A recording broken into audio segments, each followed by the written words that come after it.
আমি Washington DC থেকে বলছি, দস্তগীর জাহাঙ্গীর। যে বিষয়গুলো নিয়ে গত 7 দিন ধরে বিশ্বব্যাপী আমাদের বাংলাদেশের যে সংবাদগুলো নিয়ে বিশ্বব্যাপী আলোচনা হচ্ছে, তার একটি মৌলিক বিষয় আপনারা জানেন যে বাংলাদেশের বর্তমান ইন্টারিম গভর্নমেন্টের যিনি প্রধান, যে ডক্টর ইউনূস, সম্পূর্ণ স্ব-উদ্যোগে নিজের আয়োজনে বাংলাদেশ থেকে তিনি গিয়েছেন বিলাতে বা ব্রিটেনে বা যুক্তরাজ্যে, এবং যুক্তরাজ্যে যাওয়ার আগে এবং পরে উনি বারবার বলেছেন যে এটা উনি সরকারি সফর, দ্বিপাক্ষিক সফর, এসব কিছু বললেও আমরা জানি যে যুক্তরাষ্ট্রের খুব ইনফ্লুয়েন্সিয়াল পত্রিকা ফাইন্যান্সিয়াল টাইমস ডক্টর ইউনূসের সাথে কথা বলে যে নিউজ গত 12 ঘন্টা আগে করেছে, সেখানে সরাসরি উল্লেখ করা হয়েছে যে ব্রিটিশ প্রধানমন্ত্রী বাংলাদেশের বর্তমান ইউনূস সরকারের ইউনূসের সাথে দেখা করতে অস্বীকৃতি জানিয়েছেন, সরাসরি অস্বীকৃতি জানিয়েছেন, যেটা ডিপ্লোম্যাটিক ভাষায় বা আমরা যেটাকে বলে যে অপমানমূলকভাবে ওনাকে বলে দেওয়া হয়েছে যে আপনার সাথে আমাদের দেখা করার এই মুহূর্তে কোনো আগ্রহ নেই। কারণটাও উনি বলে দিয়েছেন যে বর্তমানে ডক্টর ইউনূস যে কাজটি সেখানে চেষ্টা করেছিলেন করার জন্যে, উনি ওনার টিম সহ সবাই যেখানে উপস্থিত ছিলেন সেখানে তার টিমের মাধ্যমে, এবং আপনারা জানেন যে তার প্রেস সচিব যিনি ব্রিটেনে বসে বলেছেন যে ব্রিটেনের প্রধানমন্ত্রী কানাডায় চলে গেছেন, সেই জন্য ওনার সাথে দেখা হবে না। এখানে এই বিষয়টার অনেকগুলো দিক রয়েছে। অনেকগুলো দিকের একটা হলো যে দেখুন যে এই যে বর্তমান সরকারের যিনি মুখপাত্র, তিনি বাংলাদেশে বসে গণমাধ্যমের টুটি চেপে ধরেছেন, সেই একই প্র্যাকটিসটা উনি ব্রিটেনে গিয়ে সরাসরি বলে বসলেন যে না, ব্রিটেনের প্রধানমন্ত্রী এখন কানাডা চলে গেছেন, যার জন্য দেখা হবে না। কিন্তু এটা সম্পূর্ণ মিথ্যা। ওনার ধারণা ছিল যেহেতু উনি বর্তমান বিশ্বের সমস্ত কিছু সকলের নখদর্পণে খুব অল্প সময়ের ভিতরেই যে আমরা জানতে পারি, দেখতে পারি, এবং সেসবগুলো যে নিউজ হতে পারে, সেই সক্ষমতাও তার নেই। তার জন্য উনি যে ব্রিটেনের প্রধানমন্ত্রী সম্বন্ধে যে মিথ্যা কথাটুকু বললেন যে ব্রিটেনের প্রধানমন্ত্রী চলে গেছেন কানাডা সফরে, উনি আসবেন 13 তারিখে, 14 তারিখে উনি পৌঁছবেন কানাডাতে, আমি যুক্তরাষ্ট্রের উপস্থিত আছি, এখানকার টাইম অনুসারে আগামী পরশুদিন ওনার এখানে উপস্থিত থাকার কথা। এই মিথ্যা কথা বলে উনি কি প্রমাণ করতে চাইলেন? উনি এটা দিয়ে প্রমাণিত হয় যে বাংলাদেশে এই অগণতান্ত্রিক অসাংবিধানিক সরকার সম্পূর্ণভাবে তাদের ইচ্ছা মতে যা খুশি তা বলে বেড়াচ্ছে, করে বেড়াচ্ছে, এবং তারই ফলশ্রুতিতে এই ডক্টর ইউনূস যে গিয়ে লন্ডনে গিয়ে স্ব-উদ্যোগে বাংলাদেশের জনগণের টাকা খরচ করে স্ব-উদ্যোগে উনি যে সেখানে উপস্থিত হয়ে সেখানে উনি যে কাজটুকু করতে চাইলেন, সেই কাজটুকুর বিষয়টা হলো যে বলতে চেষ্টা করলেন যে ওনাকে ব্রিটেনের রাজ দরবারে রাজা করেছেন, ওনাকে নিমন্ত্রণ করেছেন। কিন্তু বিষয়টা একেবারেই সত্য নয়। আমরা সকলেই জানি যে রাজার যে আমন্ত্রণ, সেই আমন্ত্রণে যে ডক্টর ইউনূস যে কাজটুকু করলেন, সেই কাজটুকু হলো যে উনি প্রচার করলেন এবং ওনার টিম প্রচার করলো যে ব্রিটেনের রাজ দরবারে থেকে উনি বিশেষ অ্যাওয়ার্ড বা পুরস্কার গ্রহণ করবেন, এবং সেই বিষয়টা সম্পূর্ণ মিথ্যা। আমি গত পরশুদিন ব্রিটেনের রাজার অফিস থেকে যে ক্যান্ডিডেটগুলোর নাম প্রকাশিত হয়েছে সেসবগুলো আমরা শেয়ার করেছি, এবং সেখানে বাংলাদেশের এই ডক্টর ইউনূসের কোনো নাম সেখানে ছিল না। আরেকটা বিষয় উনি যে কভার আপ করতে চেষ্টা করেছেন সেটা হলো যে বাংলাদেশের যে সকল টাকা আত্মসাৎ করে ব্রিটেনে রাখা হয়েছে বা ব্রিটেনে আছে বলে বর্তমান সরকার মনে করে, সেই টাকাগুলোকে ফেরত আনার জন্য উনি ব্রিটেনের প্রধানমন্ত্রীর সাথে দেখা করবেন। একটা বিষয় লক্ষ্য করবেন, এখানে এমনকি বাংলাদেশে যেখানে অর্থনৈতিক ক্রাইমের ঘটনাটা দেখাশোনা করবে অর্থনৈতিক crime department, financial crime department, নিশ্চয়ই আমাদের ব্যবস্থাতে তাই রয়েছে। আমেরিকাতেও একই ব্যবস্থা, যেটা যে অর্থনৈতিক কোনো ক্রাইমের সাথে কেউ যুক্ত থাকলে সেটা ফাইন্যান্সিয়াল ক্রাইম ডিপার্টমেন্ট রয়েছে, তাদের বিষয়টা তারা খুঁজে খুঁজে দেখবে সেটা কোথায় কি হচ্ছে না হচ্ছে। সেখানে উনি যেইভাবে মেটিকুলাসলি ডিজাইন করে মিথ্যা বলে, ব্রিটেন পৃথিবীর একটি পরাশক্তি, সেই পরাশক্তির প্রধানমন্ত্রী মানে সরকারের প্রধান যিনি নির্বাচিত, জনগণের নির্বাচিত প্রধানমন্ত্রীর সাথে উনি দেখা করবেন কিসের জন্য?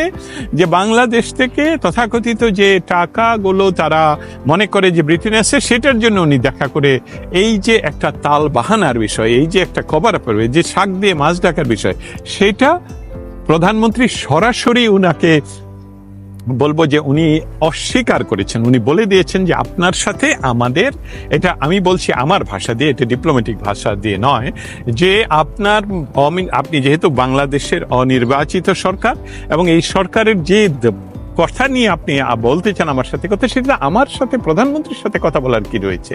সেটা আপনি আমাদের এখানে যারা ফাইন্যান্সিয়াল ক্রাইম সেক্টর আছে, আপনার দেশের যারা ফাইন্যান্সিয়াল ক্রাইম সেক্টর আছে, তারা এখানে ইনভেস্টিগেশনের পাঠালে সেটা আলাদাভাবে দেখবে।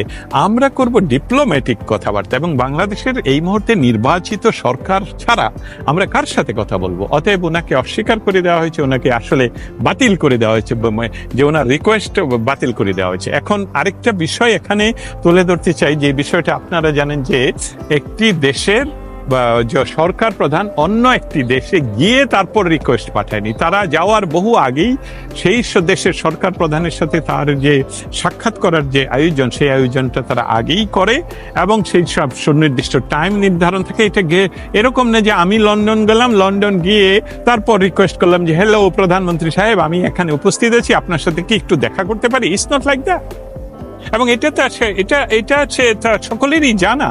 এবং উনি গিয়েছেন, আসলে যে বিষয়টা আমি গতকালকে লিখে পাঠিয়েছি, সেই বিষয়টা হলো যে উনি গিয়েছেন ওনার সেফ এক্সিট তৈরি করার জন্য, তারেক জিয়ার সাথে আলাপ আলোচনা করার জন্য। একটা বিষয় এখানে সুস্পষ্ট সবার কাছে তুলে ধরতে চাই, সেটা হলো যে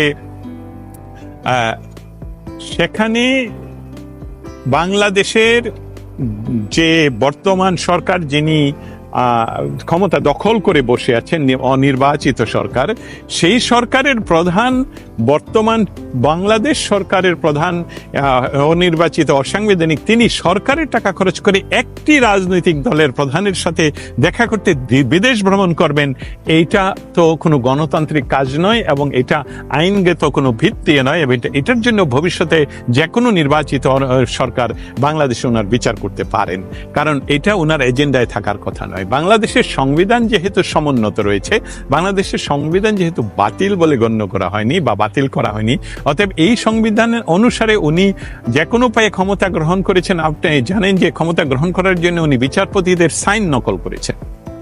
উনি বলেছেন যে শেখ হাসিনা পদত্যাগ করেছে, সেটা ও এখন আমরা জানি যে এটা সম্পূর্ণ মিথ্যা কথা। এই বিষয়গুলো নিয়ে উনি পড়েছেন এমন একটা ইয়েতে, যে উনি যে নির্দ্বিধায় সবসময় সকাল সন্ধ্যা বিকাল দুপুর রাত সবসময় যে মিথ্যা কথা বলেন, তার একটা প্রচন্ড মিথ্যা হলো যে ব্রিটেনে উনি আমন্ত্রিত অতিথি কোনো সরকারের, অন্য দেশের সরকার প্রধানকে যদি আমন্ত্রণ করা হয়, তাহলে ন্যূনতম কার্টিসি বা প্রটোকল হলো সেই দেশের সরকারের কোনো না কোনো অফিসার বা কোনো না কোনো ব্যক্তি তাকে রিসিভ করা। সেটা কিন্তু ডক্টর ইউনূসের কালে একবারই ঘটেনি। আপনি লক্ষ্য করেছেন যে উনি যখন বিমান থেকে নেমে আসেন, তখন ওনারই প্রেস সচিব ওনার ভিডিও উঠাচ্ছেন এবং সেটা প্রচার করেছেন। অতএব এটা তার ব্যক্তিগত সফর, কিন্তু বাংলাদেশের মানুষের টাকা উনি ব্যবহার করছেন।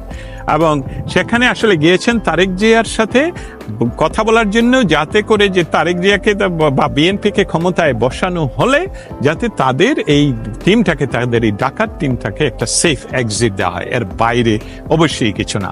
আরেকটা ছবি আজকে গত কয়েক ঘন্টা ধরে প্রচারিত হচ্ছে যে উনি রাজার সাথে দেখা করেছেন। আমি গত 10-15 দিন আগেই বলেছিলাম অনলাইনে যে বাংলাদেশের বাংলাদেশ যেহেতু কমনওয়েলথের মেম্বার, কমনওয়েলথের ইয়েদেরকে, রাষ্ট্রপ্রধানদেরকে, সরকার প্রধানদেরকে নয়, আবারও বলি রাষ্ট্রপ্রধানদেরকে ব্রিটেনের রাজা আমন্ত্রণ করেছেন এই সেরিমোনিয়াল অ্যাওয়ার্ড অনুষ্ঠানে। কারণ ব্রিটেনের রাষ্ট্রপ্রধান কিন্তু সরকার প্রধানকে দাওয়াত করেন না, ব্রিটেনের রাষ্ট্রপ্রধান দাওয়াত করেন রাষ্ট্রের প্রধানকে বা অন্য কোনো রাজাকে। সেই অনুসারে বাংলাদেশে যেহেতু কমনওয়েলথের অংশ, সেখানে বাংলাদেশের রাষ্ট্রপতিকে ব্রিটেনের রাজা নিমন্ত্রণ করেছেন। কিন্তু এই অবৈধ, অসাংবিধানিক এবং মেটিকুলাসলি ডিজাইন করা এই সরকার এই বাংলাদেশের রাষ্ট্রপতিকে পাশ কাটিয়ে, রাষ্ট্রপতিকে যেতে না দিয়ে উনি নিজেই সেখানে উপস্থিত হয়েছেন এবং আপনি লক্ষ্য করবেন আপনারা সকলে, আমি পরে নিচে লিঙ্কটাও দিয়ে দেব, যে ব্রিটেনের রাজ পরিবারে কোনো নিমন্ত্রণে কেউ উপস্থিত থাকলে রাজা দাঁড়িয়ে থাকেন এবং রাজার সাথে একজন এসে করমর্দন করেন। সেখানে অন্য কোনো কথা হয় না, কোনো সময় নেই, কোনো এক্সট্রা সময় দেওয়া হয় না।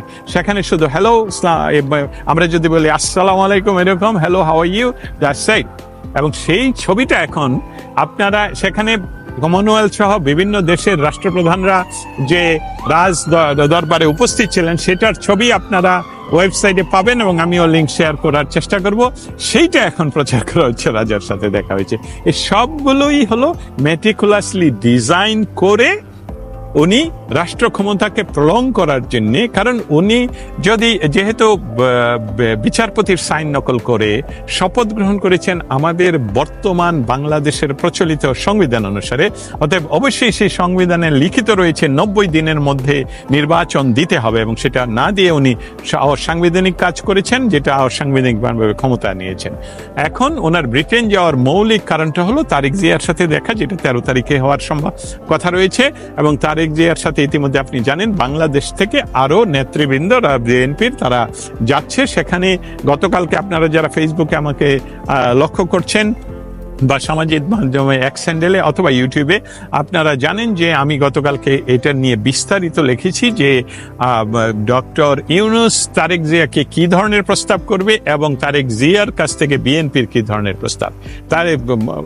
সেখানে সুস্পষ্টভাবে আমি লিখেছি যে আমাদের ডক্টর ইউনূস তারেক জিয়ার কাছ থেকে যে সকল সমাধান চাচ্ছেন, যে ওনাদের সেফ এক্সিট নির্বাচনের পরে, নট অনলি দ্যাট, যে ওনার তৈরি করা শিশুদের যে পার্টি, সেই পার্টিকে কিছু সিট দেয়া এবং জামায়াতে ইসলামকে কিছু সিট দেয়া, এবং সেই সাথে তাকে প্রেসিডেন্ট নিয়োগ করা তারেক জিয়া যদি নির্বাচিত প্রধানমন্ত্রী হন, এবং তথাকথিত জুলাই ঘোষণা বা জুলাই সনদের কথা যাতে এসবগুলোতে উল্লেখ করা হয়েছে বা হবে বলে ধারণা করা হচ্ছে। এসবগুলোর বিভিন্ন আমরা যেই তথ্যগুলো বিভিন্ন মাধ্যমে ডক্টর ইউনূসের হাতে যে এজেন্ডাগুলো রয়েছে সেসবগুলো আমাদের কাছে এসেছে, এবং সেই অনুসারেই আমি কথাগুলো বলছি। আরেকটা বিষয় হলো যে বিএনপি সরাসরি অবস্থান হলো যে বাংলাদেশের সংবিধানের এই মুহূর্তে কোনো পরিবর্তন নয়, এবং তত্ত্বাবধায়ক সরকারের পুনঃপ্রবর্তন এবং তত্ত্বাবধায়ক সরকারের অধীনে নির্বাচন, ওরা এটাই হলো তাদের। এবং নির্বাচন ডিসেম্বরের ভিতরে, কারণ আপনারা জানেন এপ্রিল মাসে প্রচন্ড গরম, এবং বাংলাদেশে সেই সময়ে এইচএসসি সহ এসএসসি বিভিন্ন পরীক্ষার সময় মাদ্রাসা সহ, এবং সেই মুহূর্তে সেই সময়ে যে ডক্টর ইউনূস যে কথা বলতে চাচ্ছেন নির্বাচন, সেই নির্বাচনও সে কিন্তু গ্যারান্টি দিচ্ছে না, সেই নির্বাচনও সে কিন্তু ডেট ঠিক করছে না। এই সকল বিষয় নিয়েই হলো তারেক জিয়ার সাথে একটা সমঝোতা করার জন্য বাংলাদেশের ডাকাতি করে মেটিকুলাসলি ডিজাইন করে সরকার যে দখল করে আছেন, সে গেছেন সরকারি খরচে একটি পার্টির প্রধানের সাথে দেখা করতে বিদেশে। এটা সম্পূর্ণভাবে অনৈতিক, এবং এটা কোনো ক্রমেই কোনো আইনেই এটা আইন সিদ্ধ নয়। অতএব আমাদের ভবিষ্যতের যে কোনো রাষ্ট্র যিনি চালাবেন, যারা সংবিধান, আমি বলছি সংবিধান নয়, আমি বলছি যারা পার্লামেন্টে বসবেন, তারা সকলেই এই বিষয়টা নিয়ে ভবিষ্যতের সরকারগুলো দেখবে। এই হলো ডক্টর ইউনূসের বর্তমান সময়ের অবস্থান। উনি অবস্থান করছেন, আমি যখন আপনাদের সামনে এখন লাইভে কথা বলছি, উনি অবস্থান করছেন এখনো ব্রিটেনে, এবং সেখানে কোনো রাষ্ট্রীয় দাওয়াতে উনি না। আরেকটা বিষয়, ব্রিটেনে বসে তা ওনার যে প্রেস সচিব, উনি বারবার মিথ্যা কথা বলছেন, এবং মিথ্যা কথা বলে আবার এসে বলছেন ও আমি দুঃখিত যে আমি ভুল তথ্য, আমি আসলে বিষয়টা কিছু পার্লামেন্ট মেম্বারদের কাছ থেকে শুনেছি। আপনি একটি রাষ্ট্রের প্রধানের, সরকার প্রধানের, রাষ্ট্রপ্রধানের, সরকারের প্রধানের প্রেস সচিব হয়ে আপনার কাছে কমিউনিকেশন নেই ওই সরকারের সাথে, যে সেই সরকার প্রধান কি সাথে এই অবস্থান কোথায় আছেন, কবে দেখা হবে, কিছুই আপনি জানেন না। আপনি নির্ভর করলেন তাদের সাথে পাকিস্তানি বংশোদ্ভূত কিছু এমপি ব্রিটিশ পার্লামেন্ট থেকে এসে তার সাথে দেখা করেছেন। তারা নাকি বলেছে যে ব্রিটেনের প্রধানমন্ত্রী কানাডায় চলে গেছেন, যদিও উনি আগামী 13 তারিখে বা 14 তারিখে কানাডায় আসার কথা। মিথ্যা। এই হলো মিথ্যা আর আশ্রয় নিয়ে বাংলাদেশের বর্তমান সরকার একটা গোজামিলে দেশ চালাচ্ছেন। 32 নম্বরকে ভেঙে ফেলার কারণ যখন একজন কিশোরী যখন ওনাকে প্রশ্ন করেন, উনি ডক্টর ইউনূসকে গতকালকে উনি অবলীলায় মিথ্যা কথা বলে গেলেন যে না, বাংলাদেশে পুলিশ ফোর্স সেখানে যেতে ভয় পাচ্ছিল। পুলিশ ফোর্স যেতে ভয় পাচ্ছিল, বিডিআর ছিল, আনসার ছিল, আর্মি ছিল। আপনি তো বুলডোজার দিয়ে 3 দিন 4 দিন ব্যাপী এটা ভাঙ্গা হয়েছে। অতএব আপনার এই মিথ্যা কথা আর কেউ নিচ্ছে না। হলেন ডক্টর ইউনূস, এবং অবলীলায় তিনি মিথ্যা কথা সবসময় বলে যাচ্ছেন। আমাদের স্টেট ডিপার্টমেন্টের আমি বিভিন্ন সাংবাদিকদের সাথে কথা বলেছি, প্রেস ক্লাবে, national press club Washington DC, তাদের বিভিন্নভাবে তাদের সাথে কথা বলছি। তাদেরও একটাই দাবি যে বাংলাদেশে যে সকল সাংবাদিকদেরকে বিনা বিচারে বা ফেব্রিকেটেড কেস, মিথ্যা হত্যা মামলা দিয়ে জেলে পুরে রাখা হয়েছে, তাদেরকে যেন দ্রুততম সময়ে মুক্তি দেওয়া হয়। আর বাংলাদেশে একটি নির্বাচিত সরকার ব্যবস্থা ফিরে আসবে, সেটাই পশ্চিমাদের, আপনারা ইতিমধ্যে জানেন, ফ্রান্সের প্রেসিডেন্ট ডক্টর ইউনূসের সাথে দেখা করতে অস্বীকার করেছে। আপনারা জানেন যে ব্রিটেনের প্রধানমন্ত্রী সরাসরি নাকচ করে দিয়েছেন তাদের এই আবদার যে তারা তাদের সাথে দেখা করতে চায়। এই মুহূর্তে আপনাদের সাথে আমি ছিলাম ওয়াশিংটন ডিসি থেকে দস্তগীর জাহাঙ্গীর। আপনাদের কোনো প্রশ্ন থাকলে সরাসরি এখানে লিখে জানাতে পারেন, আমি উত্তর দেওয়ার চেষ্টা করব। তাছাড়া আপনারা যদি আমার এই লাইভটুকু শেয়ার করে দেন আপনাদের বন্ধু বান্ধবদের মাঝে, তাহলে এই কথাগুলো মানুষ শুনতে পাবে। কারণ ওয়াশিংটন ডিসি থেকে বাংলাদেশের প্রশ্নগুলো, বাংলাদেশ নিয়ে কথাবার্তা বলা, যে প্রশ্নগুলো থাকে, বাংলাদেশে যে বিভিন্ন ধরনের অন্যায়, অত্যাচার, খুন, ভূমি দখল, বাড়ি দখল, ব্যবসা দখল, জেলে পুরন, আওয়ামী লীগের সমস্ত নেতাকর্মীদের উপর যে অত্যাচারের স্টিম রোলার চালানো হচ্ছে, সেই সকল নিয়ে নিয়মিতই আমি শুধু গণতান্ত্রিক পরিবেশকে ফিরিয়ে আনার জন্য, বাংলাদেশকে ফিরিয়ে আনার জন্য আমি নিয়ত এখানে উপস্থিত থাকি এবং আপনাদের সামনে আসি।